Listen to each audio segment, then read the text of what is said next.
HSC BMT পরীক্ষা ২০২৫ দ্বাদশ শ্রেণী ব্যবসায় সংগঠন ও ব্যবস্থাপনা ২ ফাইনাল সাজেশন। তো দেখো ১ নম্বরের কোশ্চেন সংক্ষিপ্ত প্রশ্ন, ব্যবস্থাপনা কি?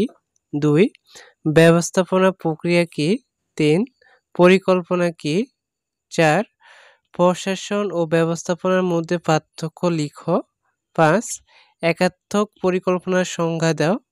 ৬ সংগঠন কাঠামো কাকে বলে? ৭ কার্যভিত্তিক সংগঠন কাকে বলে? ৮ সংগঠন কত প্রকার ও কী কী? ৯ প্রশিক্ষণের সংজ্ঞা দাও। ১০ পদোন্নতির সংজ্ঞা দাও। ১১ কর্মী সংগ্রহ ও কর্মী নির্বাচনের মধ্যে পার্থক্য লিখো। ১২ গণতান্ত্রিক নেতৃত্ব কী? ১৩ রিট প্রশাসনের হৃৎপিণ্ড হলো নির্দেশনা কার্য ব্যাখ্যা করো। ১৪ পেশনার চক্র কি? ১৫ বাজেট কত প্রকার ও কী কী? ১৬ নিয়ন্ত্রণের ভিত্তি হলো পরিকল্পনা ব্যাখ্যা করো। ১৭ মূল্যায়ন বলতে কি বুঝো? এরপরে দেখো রচনামূলক প্রশ্নগুলা। ১ নাম্বারটা ব্যবস্থাপনার নীতিসমূহ আলোচনা করো, খুবই গুরুত্বপূর্ণ, ভালো করে পড়বা। ২ ব্যবস্থাপনার স্তর বলতে কি বুঝো? ব্যবস্থাপনার স্তরগুলো বর্ণনা করো। ৩ পরিকল্পনার সংজ্ঞা দাও, পরিকল্পনা প্রণয়নের পদক্ষেপগুলো বর্ণনা করো।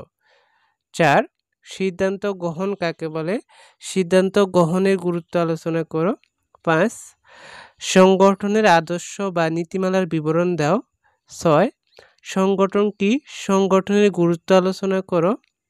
৭ বিভিন্ন প্রকার প্রশিক্ষণ পদ্ধতি সংক্ষেপে আলোচনা করো।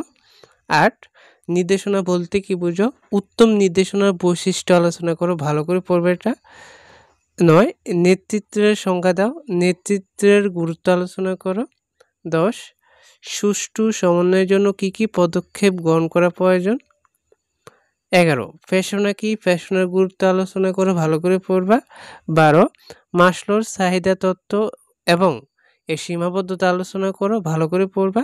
তারপরে ১৩ নম্বরটা নিয়ন্ত্রণের কৌশল বা পদ্ধতি বা উপায়সমূহ আলোচনা করো। তো রচনামূলক প্রশ্ন এই ১৩টা ভালো করে পড়বা। তো আজকে আমরা তোমাদের ব্যবসায় সংগঠন ২ সাজেশন দিয়ে দিয়েছি। আশা করছি থেকে তোমরা পরীক্ষায় কমেন্ট পেয়ে যাবা। আর যাদের উত্তর লাগবে অবশ্যই কমেন্টে জানাবা, তাহলে আমরা উত্তরগুলো দেওয়ার চেষ্টা করব। তোমরা বেশি করে কমেন্টে জানিয়ে দিবা, চ্যানেলটি সাবস্ক্রাইব করে রাখবা। ধন্যবাদ সবাইকে।